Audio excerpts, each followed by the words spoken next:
Facilities meeting to order. First ask for the approval of the minutes of the last meeting. Need a motion by Ron, seconded by Evelyn. Any discussion or changes? Hearing none, call the question. All in favor? Aye. Opposed? So moved. And Frank, we're gonna start with you. Okay, first item I have is a library renovation update. I have a few photos here that I took this morning, if you wanna pass them around. The tin knockers are in there, hanging ductwork. The plumber has been there, they'll be in tomorrow to do some more work. We're patching concrete in the floor, and we'll start the stud work probably tomorrow or the next day.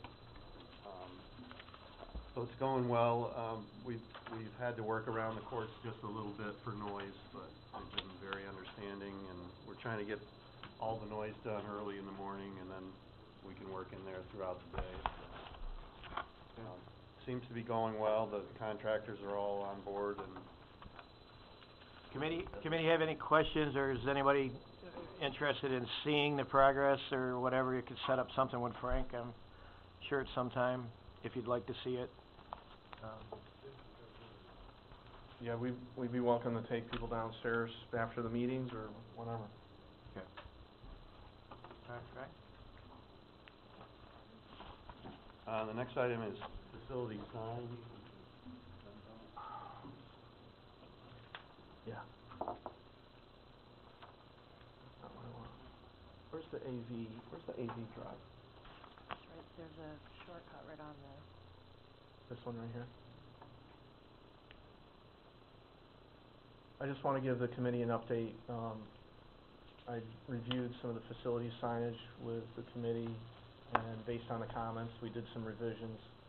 And so I've got a couple hard copies to send around. But as we're wrapping up construction season, my sign crew will be able to divert attention back to building these signs. The big changes from the last time were there was some additional county departments added into the signage. Essentially the ones over between the Human Services Building and DMV. You'll see we added some additional departments based on the comments out of committee. And then the other thing that we did was we created these smaller signs for board and committee meetings. Those will direct people, you know, as they come in the main entrances. If they're just here to come to a meeting, we'll use signage, and those will be up, you know, in similar on key locations to direct people essentially into the DMV entrance. As I said before, we build these signs. We can modify these signs in the future, but this is our final version based on the comments a couple months ago, and we'll proceed with placing these, and then once they're placed, we'll activate the side door locks. That's all I got. Committee have any questions or comments? And you said you'd be getting started on those after this committee meeting, if everything's okay with the committee? Yeah, my sign crew has been very active with work zone setups and detours, so our construction season will be winding down here over the next couple of weeks, so they'll be building signs, and I anticipate they'll be placed by the end of November, and we'll be able to activate the doors. Okay. Anything else, Frank? That's all I have. Thank you, sir. Thank you. All right, we'll go Ross to the airport. All right, thank you. I just have a few items for updating the committee on some of our ongoing projects out at the airport. I've got a few pictures here just kind of show you some of the progress that we made out at the airport. You can see we've already got the natural gas main installed. Where the gas main enters airport property is over here by the access road. It crosses Queensbury Avenue. And then it follows Queensbury Avenue all the way down to the airport access road. You can see the trench line follows the access road up here to this drainage culvert, crosses over the access road. There's a directional bore underneath there. Then the gas main continues along this service road, past the county fuel farms, over towards the county maintenance buildings. The gas main continues up here along the access road, makes the turn along the parking lot over towards the jet hangars, and then the gas main from there continues on over behind the aircraft rescue fire building.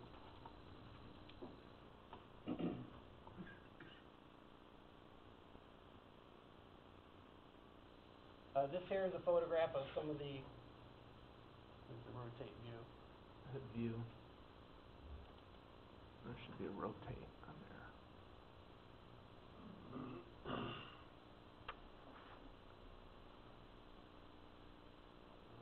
I'm not seeing it. Maybe go back, is there a button for it? I apologize, for the view here. This here is the construction site for the restaurant. You can see that, there's some of the trench line that's, And minimize this a little bit, or shrink it a little bit so we can get. there you go, you can, unfortunately, I don't know how to rotate it with this software here that it's using to open up the program. You can see some of the utilities that are put in across the parking lot for the new restaurant there. There were quite a few utilities that were located out there in the parking lot. This picture here is quite telling. You can see as they were digging across the parking lot, all the various utilities that we came across in the parking lot. That's out there out in front of the restaurant. Again, I apologize for not being able to rotate the view here, but some of these old utilities are abandoned, some of the utilities are live. The construction crews did a very good job of actually avoiding the utilities. There was no service interruption for any of the utilities during the construction for the restaurant.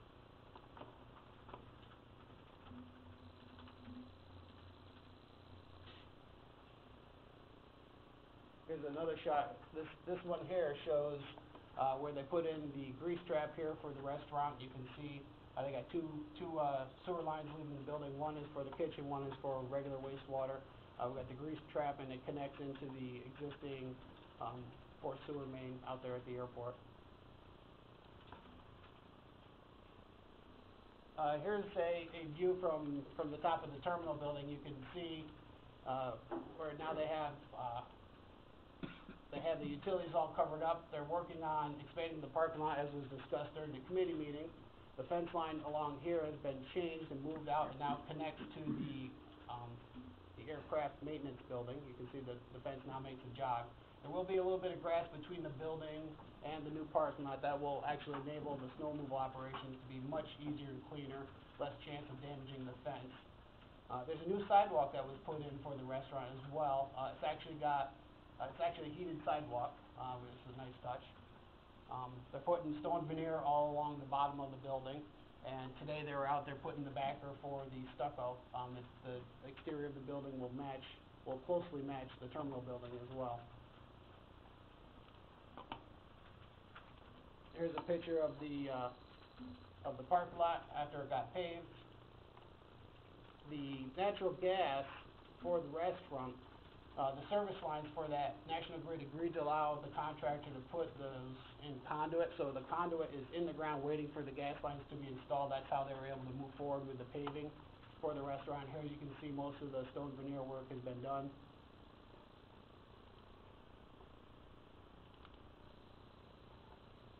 And then this here shows a bird's eye view after the striping has been done for the parking lot. So you can see, here's a better shot. You can see the fence line's been moved, parking lot's been expanded, it's all been striped. We've got our handicapped parking spots put back in place. You can see the new sidewalk. It aligns very nicely with the existing gate for access to the airfield. So far, I'd say that it's been very successful. They've done a good job. Again, we got conduit now in the ground all the way across the parking lot, and it's stubbed out underneath on the other side of the fence line here. So we have a very short run to finish the connection for the electric and the natural gas to serve that building. Just while you're on that one, Ross, the gas main came off of the access road and then is terminating over in this area with the meters for the south side of the airport. And so when we're talking about the gas service connections that still need to occur, we'll be connecting into gas meters here to feed the buildings on the south side. And then likewise on the north side, behind the firehouse, essentially the airport fire rescue building, is where some meters will be to feed the county buildings and also the private jet hangars that are there. Yep, So the gas main is currently completely installed, it's all in the ground. The county forces were out there, airport crews are out there cleaning up the trench work. So we got a little bit more cleanup to do, but other than that, the gas main is completely installed. We have a meeting set up for Thursday morning with National Grid engineers to talk about how we're going to provide service lines to all the buildings from the gas main. So after we have that meeting, hopefully National Grid will be able to come back to us and provide us with a accurate cost estimate for those service lines to serve all the various buildings.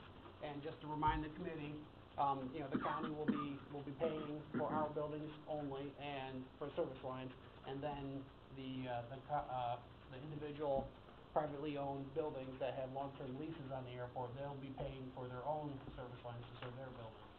That includes ESMI, the D.A. Collins hangar that's down here in the back, as well as the Skimmerhorn buildings on the airport. One of the challenges with that will be the cost share, because we anticipate some of the trenching will be shared, and the lines will be separate lines to different buildings, but, so that's part of the challenge, is getting final numbers from National Grid on their cost estimates, which has been very hard to get from them thus far. So hopefully this meeting nudges that forward, and then meeting with the private building owners and coming up with an arrangement that's fair to them and fair to the county as far as the cost sharing. In the meantime, also, Frank's staff has been out and reviewed the county buildings and the heating apparatus that we have, and started working on plans to convert some of our propane heaters over to natural gas, and then also working on estimates to eliminate some of the oil heaters we have still and go to gas driven. Question, Ron? So there, is there a master meter of gas coming to the park? And then from that is deducted whatever's metered off of the privates, and what's left is ours? Or is each user, including our own individual buildings, independently metered? How exactly is that being handled? Well, there are a total of, I believe, 13 buildings that will ultimately be converted over to run natural gas. Of those buildings, for example, in this area here, this here is the county maintenance building, this here is equipment building with sand storage, and another equipment storage building. These three buildings here, or at least two of the buildings, will be on 1 meter, so we can combine, save some costs there by putting them on 1 meter. Any building that we don't anticipate ever having the need to lease it out privately. This building here has aircraft hangar doors. At some point in the future, there's long-term plans to build a new snow removal equipment building. This could be converted back to aviation use, so I'd like to put that on its own meter. But these two should be on a separate meter, or can be combined onto 1 meter, I should say. This building here has traditionally been leased out. It will be on its own meter, and of course, the restaurant will have its own meter as well. When you get over to the other side of the airport, for the terminal building, the firehouse, the electrical vault building where we have our backup generator, those should all be on 1 meter. There's really no need to split those up. Those will never be switched over. With the exception that maybe the terminal building, it might be prudent to put it on its own meter just for tracking purposes. But at least two of them can be combined onto a single meter.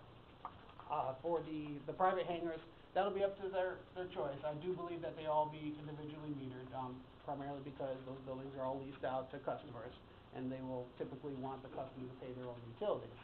None of the T hangars have heat, so there's no intent to bring natural gas to any of the T hangars. And that about sums it up, I believe. So there are no master meters that are being shared out. There are master valves though for safety purposes, so the both of the main, as it comes in and splits, there's master valves there for emergency services to kill gas to those portions of the airport. Yeah, thank you. Any other questions? Hey, Ross? Okay, and last I wanted to just give you a quick update, let you know where we are with the fuel farm upgrades. We've got some preliminary design drawings from our engineers, McFarland Johnson, for this project. This here is overall work area plan for the new fuel farm. These are existing tanks. These dark gray areas are where the existing cabinets are. What we're going to do with this project here is we're going to move these cabinets over to this side of the fuel farm. And this work area out here in the light gray is going to be expanded pavement area and containment for spill prevention and control.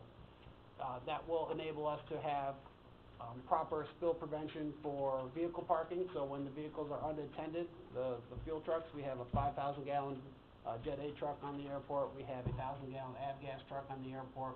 We'll be able to park them over this containment area should there a leak develop in, worst case scenario, while the airport is unattended overnight, it'll be parked in the containment area and will mitigate any environmental risks associated with that. So that's a major improvement for the fuel farm. And along with that, what we have done is incorporated a better vehicle plan for the delivery trucks that come into the airport. Here they were trying to show the cabinets in the same location with the tractor trailer being able to come in and make a U-turn around the facility, so that currently what happens is the trucks pull in and then they have to back out into a taxi lane. These are hangar areas over in here. So aircraft taxi through this area. It's really less than ideal, to say the least, for a tractor trailer to back up blind into a taxi lane. So what this will enable them to do is to make a complete circle, loop around the fuel farm, improving safety. What we've done is move these cabinets over to this side to enable the trucks to come in here at a better angle to make this turn. Ultimately, as we talked about at last committee meeting, our goal, our hope is to have a grant from the state to replace these old T-hangers that are here. When these old T-hangers are gone, this will become tie-down area and further enhance the truck's ability to come in here safely without this building here. So we'll eliminate the blind corner, improve safety, improve efficiency, and environmental controls. So that's roughly where we are right now. I expect to see some 60% drawings and design plans probably around mid-November. And I'll let you know what our construction schedule looks like at that time, I hope. Any questions? Hearing none. I have one other thing. It's not on the agenda, but it was brought up at budget, and I think we need to discuss it because Martin's here and Paul. It was suggested, I guess, by Mark at budget that we look at the offer and whatever formality that was made present to from Skimmerhorn to, in a privatized manner, to save money at the airport. I think the chairman advocated that, and the rest of the budget committee wanted to look into that. I know it was precipitated by Mr. Skimmerhorn had a discussion, I think, with Rachel at one time. Rachel had a discussion with Mark, and I believe that's where Mark was coming from with it. I know the chairman had called in Mr. Skimmerhorn to discuss some options or what his interests were, and we had some discussions as far as what he would like to see in the future as far as the airport and what he could offer. After the budget meeting, my concern is with the way government and our committee system and the way we operate, how do we do it fairly? And I called Martin and I wanted him to bring us up to snuff as to how we would proceed, legally, et cetera. Some of the concerns I had is that we have a contract with Mr. Skimmerhorn. I think it still has some 3 years left on it. And that EDC, the caveat is working with a consultant so that they're gathering information so that we can be better prepared to sit down and negotiate that contract once again for the FBO operations. And because last time we were a little negligent, I think some of the problem was that airport committee got moved out of DPW into facilities, and we are a little bit behind the 8 ball to address that. So we want to be prepared moving forward as far as how we're going to look at that and sitting down with Mr. Skimmerhorn in fairness. And then there's this, with having that contract, and then the scope of what we're looking to have done and how we want to proceed with opening it up. Some of the discussions I think Martin will get into, some of the things that Mr. Skimmerhorn has offered to do is naturally mow, and he could plow. Are those going to be addendas to the contract, and will they be bid respectively through an RFP process, or will the contract be opened up and then the FBO operations and the addendas will be added, and that will go out publicly for a rebid? And then, the offerings that Mr. Skimmerhorn has made, I feel that we should be careful how we proceed, and that's why Martin should give his diligence on it is that, in fairness, an RFP is put out there so everybody has a fair chance to bid appropriately, come back to us, we review, ask questions, et cetera. And I don't think we're at that point, but we have some information that he's volunteered in the interest of bettering the airport in his view, and now we have a little bit of look that way. So if I could ask Martin to comment on where we're at and how he would proceed, I think it would be enlightening, and if we have questions from the committee, because I think this is the first time we've discussed this publicly, we could move forward with it. Sure. Thanks, Mr. Chairman. Your contract with Mr. Schermerhorn, Schermerhorn Aviation 2, Inc., has another 3 years on it, expires on December 31, 2018. It is a non-exclusive use contract of some of the services, some of the facilities at the airport. Contract defines all of those facilities and all of those areas for which the contract or the lease extends to. General Municipal Law 352, Section 352 allows these types of contracts for either an exclusive basis or a non-exclusive basis. You've chosen to do a non-exclusive basis, and for all or part of the airport facilities, or just certain services, certain identified services within an airport. So you went through an elaborate process to get to this contract. It had an extension clause in it. That extension clause was exercised. It's my view that if you're going to look at having some of the other services that are not within the contract, or other areas of the airport that are not within the contract, become part of this contract or another contract, as the case may be, I think that you're going to have to go through essentially a procurement process. You're going to have to go through a bidding or an RFP process to get there.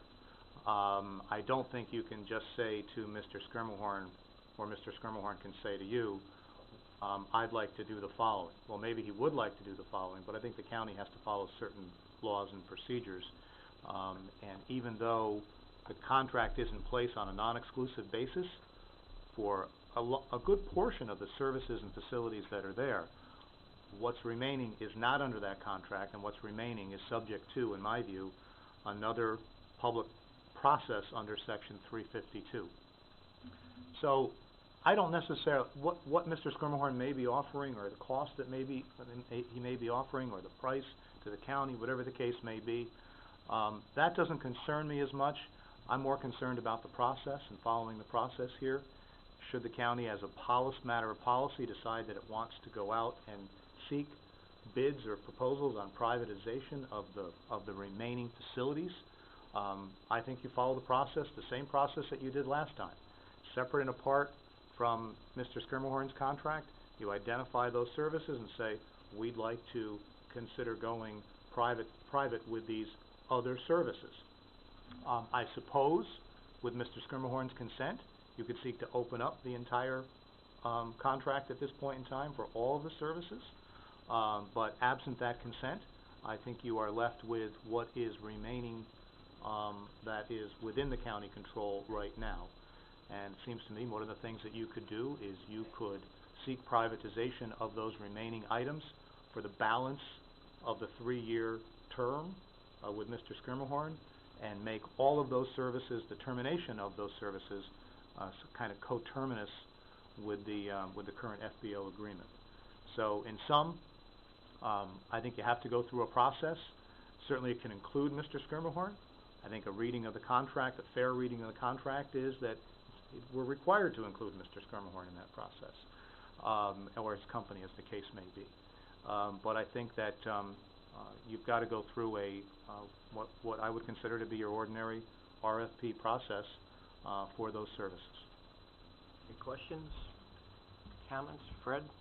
Well, I mean, it seems to me we should be in discussions with him, or maybe others, on the scope of the work, though, because in order to do the RFP and the specifications, you need to explore that. It seems to me you need to explore it further. Ron? Well, so the one approach, I think you've articulated possibly two approaches, if I'm hearing it correctly. One would be that, assuming both parties were agreeable to open the existing contract, renegotiate the scope of services of the existing contract with whatever financial conclusions were arrived at and approved. That would include I would assume, looking at all expenses, all revenue, and what the appropriate relationship, financial relationship and operating relationship should be between the two parties. That would be one type of approach, correct? The other would be, should we not pursue that, for whatever reason, the other party is not interested in reopening the contract, might be interested in an addendum, but not reopening the existing contract. What you're saying is that should that be the case, then the other option would be to define these services and go out with an RFP, cutting the grass, whatever it is, and we would put that out on the street, and we would bid it, and based on whatever the scope of the service is. And basically, you're saying those are the two type of approaches. Am I hearing you correctly? Yes. Evelyn? Have we actually decided that this is the path that we want to go down? I mean, I have not heard this committee or the board even vote to move this way to begin with. So I think the third option is we don't do anything. I mean, I understand in budget, they said let's look at privatizing, but I haven't heard from the board itself that it wants to look at privatizing. I think that might be where we want to start is, does the board as a whole wish to privatize? And if so, what are our two options, as Ron kind of outlined? And then we might want to look at which one is available or which one is primary. And then from there, I think we're going to have to get into the drafting of this RFP, and I would really strongly encourage that our staff be involved in this. I've got some concerns. I keep hearing about this EDC report that's floating around. I don't remember it coming to this committee. I don't remember the committee ever saying we want to have the EDC do a report. I don't remember the board ever saying we want EDC to do a report. And from all the information I have, none of our staff has ever been consulted with regards to this report, so I would have to be a little bit concerned as to how accurate it could possibly be if none of our staff has ever been spoken to with regards to it. So I think there are a lot of questions here going forward, and I think the best place to start is, do we actually want to privatize the airport further or not? Mark? I agree with Evelyn. I think that we should look at, like we do from time to time, we look at other counties to learn, just to see what they do. You know, I would take a hard look at Saratoga. They use an FBO, but their DPW teams plow the runways. That's, you know, a partnership. I outlined that thoroughly in about a year ago. I met with Tom Spezial, who runs the airport of Saratoga.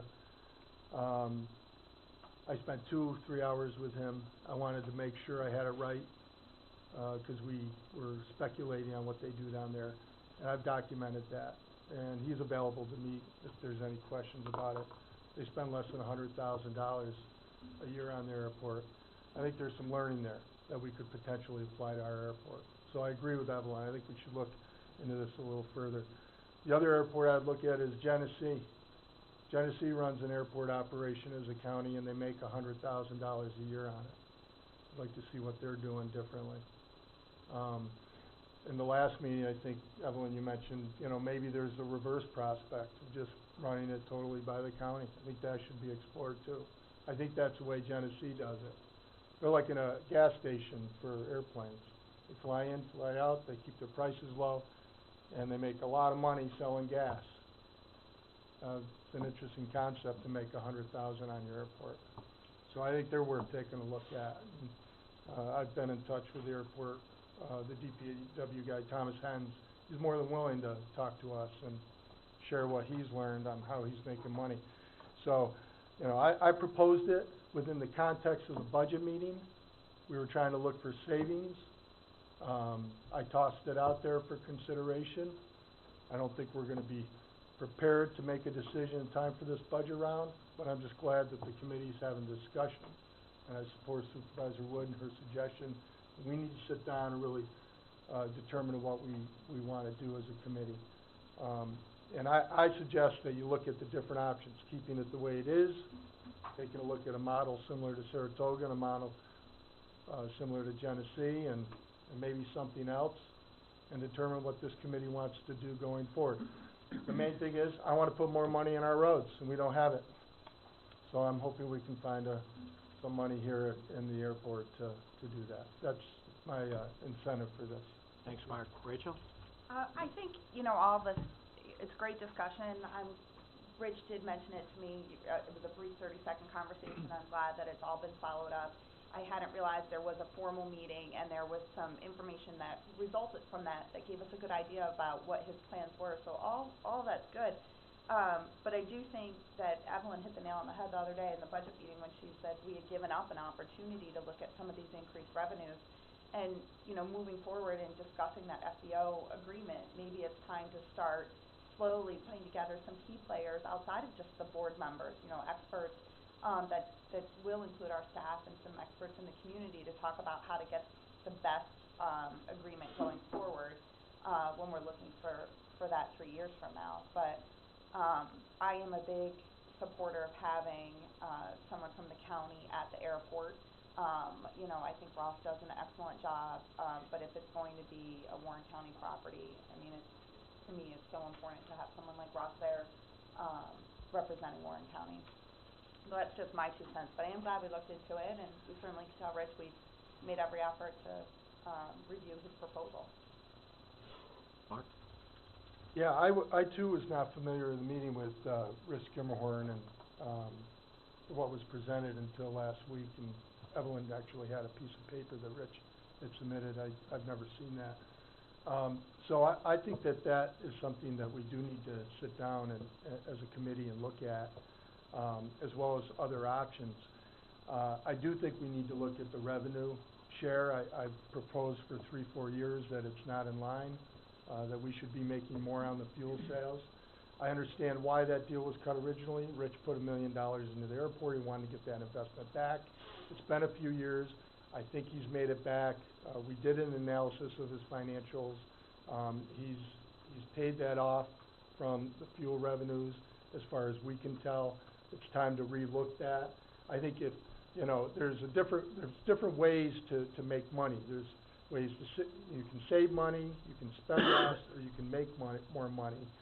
And that total of $200,000, $300,000, $400,000, I believe, is in this budget. And where there's a will, there's a way. We've got other county airports, one right next door to us, that's running their airport for less than $100,000. There's another one out west that's making $100,000 a year. And I just think there's a better way to do it here to save money. It could be a hybrid. I'm not saying it's total privatization. That proposal sounds like it was on the table from Rich. We should look at that.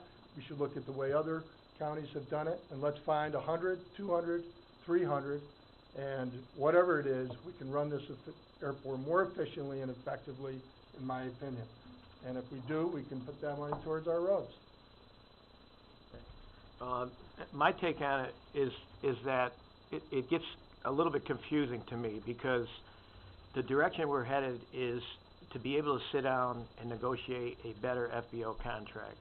And there's a lot of caveats that you have mentioned about fuel, and there's also leasing issues that, certainly in the last 3-4 years, we've looked at how we could make it more profitable.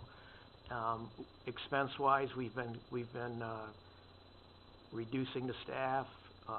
We've been doing a little better job at looking at the equipment and how we budget. So we've brought that down, and we're doing what we have to do there. But ultimately, we have to be prepared to negotiate a better FBO contract. I think it goes without saying that we certainly could do better. Ross has advocated on the other side of the fence that the county could do it and would like to step forward. Where he was previously, they did it, and he'd like to produce numbers in fairness to show what the county could be if they ran it. I'm sure they would incur more expenses to get more revenue, but it's certainly worth looking at. But in the mainstream of 3 years out and starting to sit down and negotiate, if we're just arbitrarily throwing our hands up at budgets and saying, let's just privatize it, I think I've accumulated a lot of information as to what goes on at the airport, and some are opinions, and you know, I don't know exactly, for instances, when we've had discussions with Mr. Skimmerhorn, he does not think that we need an airport manager, and I've made it clear to him that I think that's imperative, that we have a person that works for us, that is the conduit, that reports back to us, that talks to the FAA, that has the legalese of how airports are run and how airports don't get sued, et cetera, and that they're responsible to get back to the committee structure, et cetera. And he doesn't think there's a need for that. He says that engineering can take care of all that. So right there, I think that's a big deal as far as privatization. I agree with you, Mark, that hybrid might be something that we can work with, but I think that's where you sit down and we're negotiating the next FBO contract. What more can we get them to do comparative to other airports, et cetera. So to me, it's premature, and then we're handicapped by the fact that when you talk to our attorney, there's procedures in place that we have to go forward with to make sure we do it properly and fairly. And I think there's unfairness in the playing field right now. If you already have a contract in place with an individual, and then he's offering to do more, he has an option to open up that contract, which I'm not sure if he wants to do, and or he just does the add-ons. I don't know how much interest there would be with add-ons as opposed to the whole contract. So it's the chicken and egg philosophy as far as who would get involved, and I think he has an advantage. I myself don't want to give up that advantage right now. I want to prepare for negotiations to sit down and see what we can do as far as getting the best FBO contract, whether it be a hybrid, whether it be a new FBO person, whether the county steps in and actually takes it over. I think we need to leave all our options over, and we're headed in the right direction. The EDC has a consultant that is looking for a comparative analysis of where we can do better and what the norm is. I think it'll be helpful. I don't know what will be in it. I thought that EDC was the original impetus to push us forward with the master plan, et cetera, and using this as an economic engine and a tool of infrastructure. So I thought it was appropriate that they look at the fact that where are we going wrong if we're spending, as it's been said, too much money expense-wise there. And I would also say that the work that Ross has done and other managers before him, procuring the land around the four ends of the runways, has been masterful. And the FAA recognizes that. There's many, many airports that don't have that work done and the cooperation of the citizens. And I think we're right at a critical time when we're going to acquire these lands and do the obstruction removal and bring our airport up to the FAA standards that they expect. I know that he has gotten correspondence where, like Saratoga, comparatively, their nighttime flights are discontinued now, and others are going to be getting more of that if your obstructions still exist and you're not on a plan to get rid of them. So all that's in the works, and I think to throw our hands up and just say we need to privatize it, I think is the wrong tactic right now. That's my feeling. But once again, it's never been discussed at the committee. It's been reviewed and talked about, and we've never brought it before the committee to move forward. So I just need a little direction as far as how we should go forward to be fair and get our best deal for the county. Mark? Thank you, Mr. Chairman. Just a couple points to what you said. Saratoga does not have an airport manager. They've received $7.4 million in federal funding since 1999. They don't have an airport manager. They are able to rely on the FBO for the many of the line items that we pay for as a county. I've documented that in this document, which I've sent in. So just, so they have worked through CNS Engineering, and they have worked through their FBO in order to get that grant funding. So I just want you to know that. Also, the Genesee Airport doesn't have an airport manager. They totally rely on their county DPW people, this Tom Hine, to run the airport, and they make $100,000 a year. So I just wanted people to know that, you can get grants in other ways through engineers, like Rich Skimmerhorn has said. The other thing is that, when it comes to running these airports, There are just different ways to do it. And when it came up in the budget meeting, we didn't know what we know today, that, you know, some people brought up the RFP process as a potential. If we really wanted to save now, we had the proposal for Skimmerhorn, it was worth taking a look at. But from what I'm hearing is it's a moot point because of what Martin said. We've got certain legal obligations that we have to follow. So it sounds like it's off the table from a budgeting standpoint this year. Is that what I'm hearing? Because even if we wanted to do it, we thought it was a good idea, we have these legal steps that we'd have to go through before we could even decide the privatization was possible. We'd have to put it out to bid, and that could take, 6 months or so, which would be well past our budget time period. That sounds right to me, Mark. All right, so it's a moot point for this time around. So I'm totally supportive of Evelyn. I think this committee owes it to the taxpayers to take a hard look at this, lay out some options, determine what's the best way to save some money, and let's get on with it. Fred?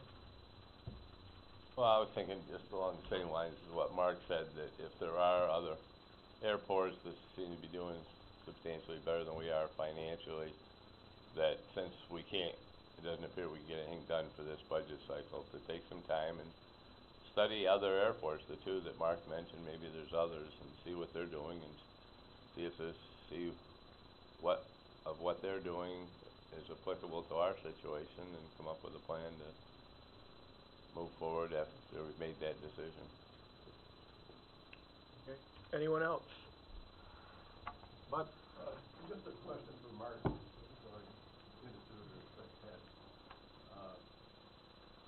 Let's make it simple. If we opened up the contract with Skimmerhorn, and let's just say we wanted to have him cut the grass, is it necessary then to go out and get RFPs from other people, or can we just open up the contract and include it in that? Well, I think the problem is that when you entered into the agreement with Mr. Skirmahorn, it was for specific purposes, defined purposes, and it's a non-exclusive contract. So even if you wanted to, as the contract provides, even if you wanted to provide some of those services through another contractor, I think you could do so, but you couldn't do so on terms that are more favorable. There's a provision in that clause to that effect. I think that a provision in a contract, and a clause in a contract to that effect, I think if you get the mutual consent to open it up, I don't think you can just say, okay, Mr. Skirmahorn, we've opened up this contract, now we're going to do these additional 10 things. I think you've got to, I think general municipal law, county law provides that those are going to have to be competitively bid, for lack of a better way of putting it. I don't think you can just say we're going to enter into an addendum and you're going to do this, or we're going to do this, or whatever the case may be.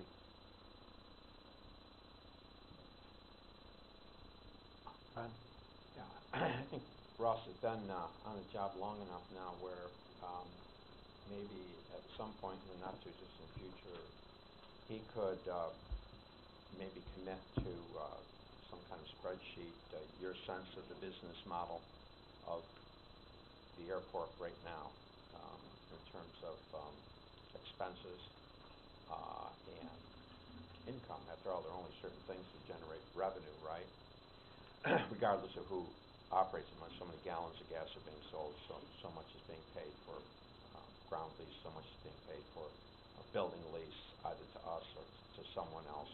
We have existing contracts for leases on the hangars. I mean, it would seem to me that it would be, no matter which path we took, it would be advisable for us in anticipation of those what could be contractual arrangements to sit down with that information without initially making any judgments as to what the county should do or what a private should do, just so we have a better sense of the airport right now, what the possible revenue streams are as we see them.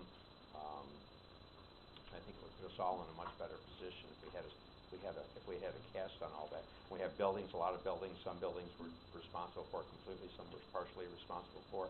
We have quite a campus, if you will, quite a facility there in terms of acreage. And but it would be nice to see that committed to, one or two sheets of paper financially, without any, as I say, without any, judgments at this stage in terms of who should do what and why. And I think it would just put us all in a better position, if only to be able to sit down when, I mean, 3 years sounds like a long time, but by the time you back off of that and start a timeline and you start backing off of that, it's not as far away as you think it is. And, because you know, you're gonna be, we've got a process you've got to go through there as well. And that'll be interesting thing to see as well, a timeline cast coming back from that in terms of, some benchmark dates, what we would need to do, what information we would need to know, even to begin that, properly doing those, negotiations when they come due. So that when we go into those negotiations, or whoever goes into those negotiations is doing it with, information maybe that's, presently, not available in one spot, let's put it that way. And I guess for Ross, I just would say, are you up to that kind of assignment, I guess, is what I'm saying. Yeah, certainly. I have, many suggestions for improving the county's financial position, and I'd be happy to put something together for the committee. And I think that would be very helpful for me, anyway. yes, and I think that's the tack, because I believe this year we're gonna have to start sitting down or lay out a plan of, and educate ourselves of what's going on at other places, what we can change for the better for the county, and start addressing it as a committee, and then sit down and start negotiating. I think, Jeff has some input that you certainly wanna throw into this as far as we move forward. I know a couple times when I talked to you, it's specifically, like Mark said, there's no airport manager at Saratoga and Genesee, but you've consistently said that, what Ross does and provides with his expertise certainly isn't anything that you wanna pick up in your engineering department. No, I'll just, yeah, certainly Ross has unique expertise. He is the expert, on the county's behalf, and there is no redundancy in expertise. As much time as I've spent on airport, and as much time as we've all spent in committee discussing airport issues, Ross has vastly more knowledge than I do, and then it becomes also a matter of capacity, and certainly we've reduced, actually at the time that there was some discussion a few years ago about eliminating the airport manager position when Don DeGraw had left, and at the time, I think in part of the discussions, we eliminated an engineer position in DPW with the understanding that that the new manager coming in was gonna be managing engineers and managing, not only the federal aid projects and state aid projects, but also all the other local projects, and that's occurring. And, I would not have the capacity. Certainly I have engineers that are able to manage grants, but none of them have the knowledge that Ross does to represent the county in managing, outside engineering. So there are many, DPWs across the county that have all sorts of various, structures. Some of those counties are staffed to manage within their DPW, to manage their airport, like Tim Hens, my counterpart in Genesee County. But he has a much smaller department than we do in Warren County, and he may in fact be staffed to do it in-house. We could take the airport manager and put him in my engineering staff, and then I could handle it. But it doesn't really change the fact that we have somebody managing airport stuff.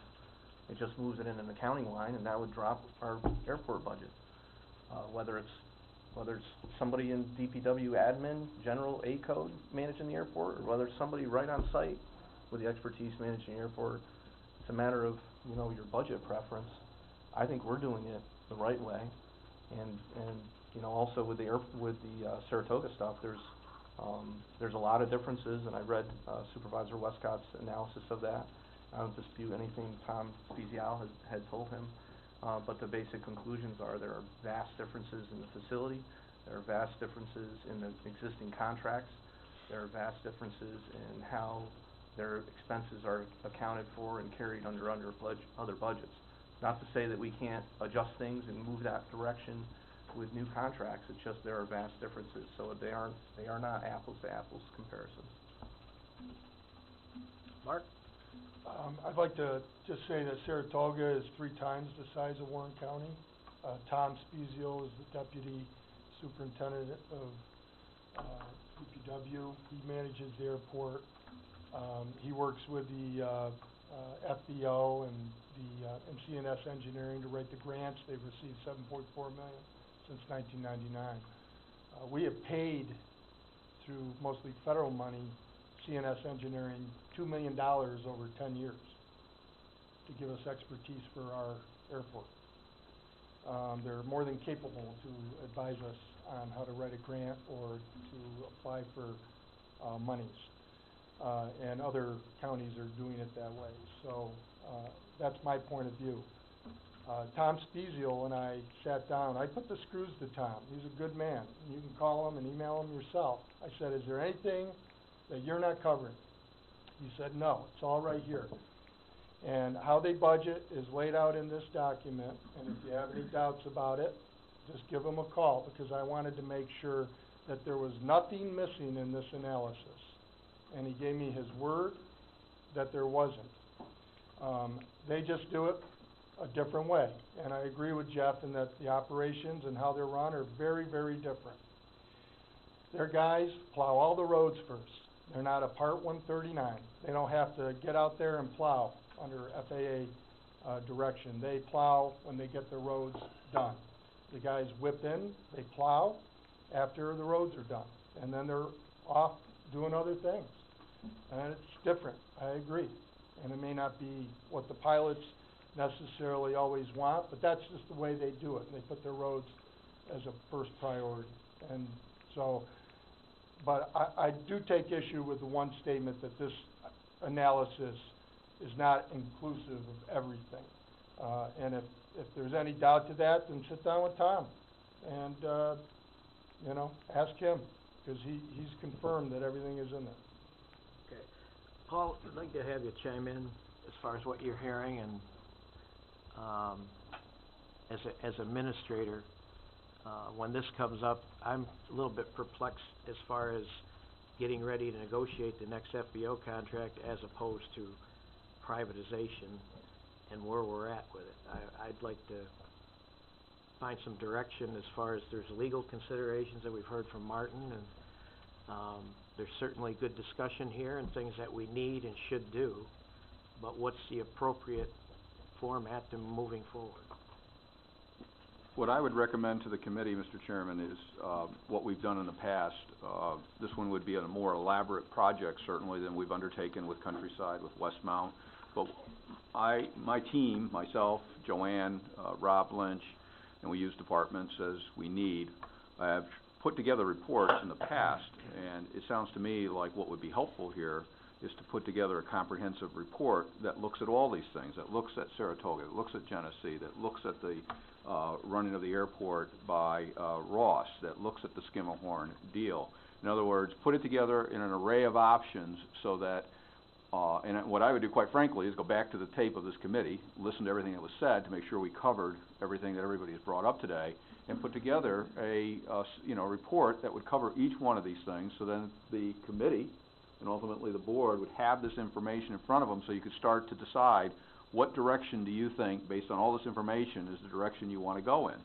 If it turns out, and from what I can see from the meeting today, there are essentially 3 possibilities. One possibility is to have it totally run by the county. One possibility is to have it run by the fixed-based operator. And one possibility is to have a combined approach. And I guess there might even be a fourth one out there, and that is maybe have more than one fixed-based operator at the airport, according to what Martin said is apparently some legal options. So I think what you need to do is you need to have all that information. Once you get it, then I think that Supervisor Wood actually raised a good point in terms of having some decision made as to, do we want to privatize? Do we want it under government administration? Is there any merit to this joint operation? And then once we know that, then I think you'll know what the next step is. If it turns out that you want to involve some sort of a private party, then we get into the RFP format. I will tell you, based on previous experiences that I have had over a number of years in terms of whenever we've redid these FBO contracts, It's a long process. You need probably, I would say, I would look for at least a year before the expiration of the lease to get out that RFP. So if you start thinking of it in that terms, by the time we get the report done, the decision is made, you're gonna be working on preparing that RFP. That'll be your next step for the end of that lease anyway. So I think the census I got, or consensus that I'm hearing, is that everybody agrees it will take a little while, and that we need to get started on it so that we aren't sitting here at the last moment again, stuck with perhaps a deal that everybody feels that either that is not satisfactory or hasn't been studied sufficiently so that you can make a decision. That would be my recommendation. Questions for Paul or Mark? I like that recommendation. I think that makes sense.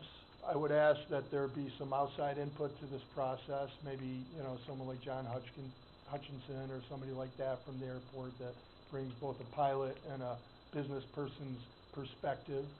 And there may be one or two other people that you might want to include that can come in objectively and, provide sort of a total outside view of the situation. And if that was done, so it's open and transparent and involve outside people, I would be very supportive of what Paul just said. Any other question, Ron? Yeah, I mean, I'll just give one example of the kind of questions that I have in terms of the process, and maybe it can help in terms of Ross and others as we move forward. I mean, on the one hand, we have talked about clearing an area and building hangars and deriving income, more income from that activity. On the other hand, we have a private on-site in the same business, correct? And we have a financial relationship based on that.